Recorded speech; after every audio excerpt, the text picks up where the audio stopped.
শুরুতেই দেখুন দুজন করে ছেলে মেয়ে আলাদা হয়ে ঢুকছে খুলনার গল্লামারী এলাকা তথা খুলনা বিশ্ববিদ্যালয়ের পাশে অবস্থিত এলিনিয়র পার্কে। পকেটে মাত্র 20 টাকা থাকলে আপনিও প্রবেশ করতে পারেন এখানে। আলাদা হয়ে প্রবেশ করলেও ভেতরে ঢুকে ছেলে মেয়ে মিলে যায় জোড়ায় জোড়ায়। তাদের এমন আচরণ দেখে আমাদের মনেও প্রশ্ন জাগে, জানতে ইচ্ছে হয় তাদের উদ্দেশ্য কি। যে পার্কের কাজ পুরোপুরি এখনো শেষই হয়নি সেখানে এত লোক আসার কারণ কি? কেনই বা শুধু যুবক যুবতীরাই আসে? বিষয়টা সন্দেহের, তাই আমরাও তাদের পেছন পেছন যেতে চাই। সঙ্গে থাকুন আপনারাও, দেখতে থাকুন কি হয়। হঠাৎই চোখ পড়লো একটি বেঞ্চে। রোদ নেই, বৃষ্টি নেই, তারপরও বেঞ্চে বসে থাকা তরুণ তরুণীরা ছাতার নিচে। বুঝতে বাকি থাকে না, ছাতার নিচে মেয়েটা বসে আছে আর শুয়ে থাকা ছেলেটির মাথা মেয়েটির কোলের ওপর। আর ভেতরে কি হচ্ছে তা না হয় আপনারাই বুঝে নিন। পাশেই আরো একটা ছাতা ঢাকা যুগল। আমাদের উপস্থিতিতে তারা একটু বিরক্তই হলেন। আসলে এমন মুহূর্তে বিরক্ত করা একদমই উচিত হয়নি। এখানে আর থাকা গেল না, তারা পার্ক ছাড়তে বাধ্যই হলেন। কি হিংসে হয়? পারবে কখনো ওদের মতো দোল খেতে? সত্যি করে বলুন তো, এমন রোমান্টিক মুহূর্ত ঠিক কবে দেখেছেন? মনে পড়ছে না তো? কিভাবে পড়বে মনে? আপনারা তো আর বাংলা সিনেমা দেখেন না। ওনাদের কথা পরে বলবো, শুধু মনে রাখুন এ দুজনের নাম দিলাম লাল নীল পাখি। তাদের প্রাইভেসিও নষ্ট করে দিলাম। চলুন আস্তে আস্তে ভেতরের দিকে আগাই, কি হচ্ছে দেখি। তাদের দুজনকে দেখে মনে হচ্ছে এই পৃথিবীটা তাদের জন্যই তৈরি করা হয়েছে। তারা বোধহয় এভাবে কাটিয়ে দিতে পারবে যুগের পর যুগ। এখানকার কর্মচারীরা দেখছেন ইমু পাখি। ইমুর খাঁচার পেছন দিকটাতে কেউ যায় না, একটু ব্যাকওয়ার্ড, আর যাওয়াটাও বেশ ঝামেলাপূর্ণ। তাই এই দুজনের জন্য এটি সবচেয়ে নিরাপদ জায়গা। তাকিয়ে দেখুন, এ দুজন তো বেঞ্চ ছেড়ে আশ্রয় নিয়েছে বেঞ্চের পেছনে। মনে হচ্ছে অন্যদের জন্য জায়গা রাখতে গিয়ে নিজেরা কতই না কষ্ট করে মাটিতে বসেছেন। সচরাচর কিন্তু এমন লোকের দেখা পাওয়া ভার। তবে এই পার্কে আসলে এটা খুবই স্বাভাবিক চিত্র, কারণ এখানে তো শুধু মহান লোকেরাই আসেন। একটু নিরিবিলি বসার জন্য এখানে আছে টংঘর, যার গায়ে লেখা ভদ্রতা বজায় রাখুন। দেখতে ইচ্ছে হলো ভেতরে থাকা মানব সন্তানরা কতটা ভদ্র।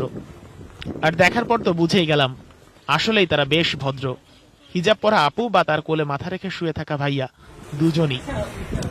প্রাইভেট টাইম পাসের জন্য এই পার্কে এই ধরনের ঘর তৈরি করা হয়েছে বেশ কয়েকটি। আপনাদের কাছে এখন একটি প্রশ্ন করছি, কমেন্টের মাধ্যমে উত্তর দিবেন। প্রশ্নটি হচ্ছে, এই দুই টংঘরের মধ্যে কোন প্রেমিক প্রেমিকা জুটি বেশি ভদ্র?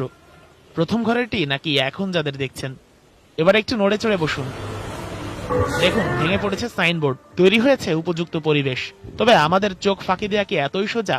দেখুন একবার আর ভাবুন, এটা কি পার্ক, আবাসিক হোটেল নাকি কারো বেডরুম? অনেকে নিভৃতে বসে সময় পার করছেন সুখ দুঃখের গল্প। এটাকে আমরা খারাপ দৃষ্টিতে দেখছি না। তবে কলেজ পড়ুয়া এই আপুটি পার্কে এসে খুঁজে পেয়েছে ভরসা ও আস্থার লীলাভূমি। নিশ্চয়ই কোটি টাকার বিনিময়েও এটা পাওয়া অসম্ভব। প্রাইভেসিতে আঘাত, তাই তিনি একটু বিরক্ত। কিন্তু আমাদের করার কিচ্ছুই নেই। আজ আমরা আমাদের কাজ চালিয়ে যাবই, আপনারাও দেখতে থাকুন। এখানে প্রেমিক তার প্রেয়সীকে দেখাচ্ছেন নদী কত সুন্দর। নিশ্চয়ই চণ্ডীদাস রজকিনী, লাইলি মজনু বা রোমিও জুলিয়েটের প্রেমও এত গভীর ছিল না। আর এই রোমান্টিক নদীর ওপারে চলছে গাঁজা সেবনের প্রস্তুতি। এই হচ্ছে আমাদের বর্তমান তরুণ সমাজ।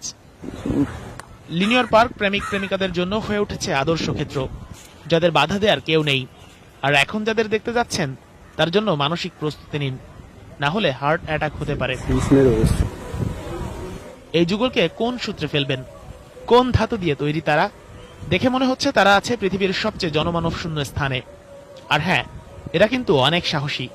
ক্যামেরা দেখে অন্যদের মতো ভয় পায়নি, বরং তাদের আবেগ বেড়ে গেছে বহু গুণে। সকলেই যে এখানে খারাপ উদ্দেশ্য নিয়ে আসে তা কিন্তু নয়, এই দুজনকে দেখলে তাই বুঝবেন। আবার তাদের ওপাশের দুজনের দিকে তাকালে আপনি দেখতে পাবেন এখানকার স্বাভাবিক ছবি। আসুন আপনাদের এবার আরো দুজনের সাথে পরিচয় করিয়ে দেই, যারা টিকিটের 20-40 টাকা উসুল করছেন সুদে আসলে। যদিও এই মুহূর্তে এখানে আসা একদমই উচিত হয়নি, কি আর করা, এসে তো পড়েছি। লেক নামের এই খালপাড়ে তেমন কিছু চোখে পড়ল না, সবাই বোধহয় সচেতন হয়ে গেছে। এদিকে আবারও সেই ছাতা, এর ভেতরে কি হচ্ছে তা তো জানেনি, বলার কি দরকার। ফাঁকে একটা বিষয় জানিয়ে রাখি, এই পার্কে মানুষ প্রবেশের জন্য 20 টাকার একটি টিকিট হলেই চলে। তবে একটা ক্যামেরার জন্য লাগে 5টা টিকিট, সব মিলে 100 টাকা। এমন বেকার বসে থাকা যুগলদের দেখে ভাববেন না ঘটনা শেষ হয়ে গেছে। সামনে কিন্তু আছে আরো বড় চমক। দেখুন তো এই বেঞ্চে কি চলছে। বোধহয় তাদেরকেও বিরক্ত করলাম, যদিও এমন সময় এই কাজ করতে নেই।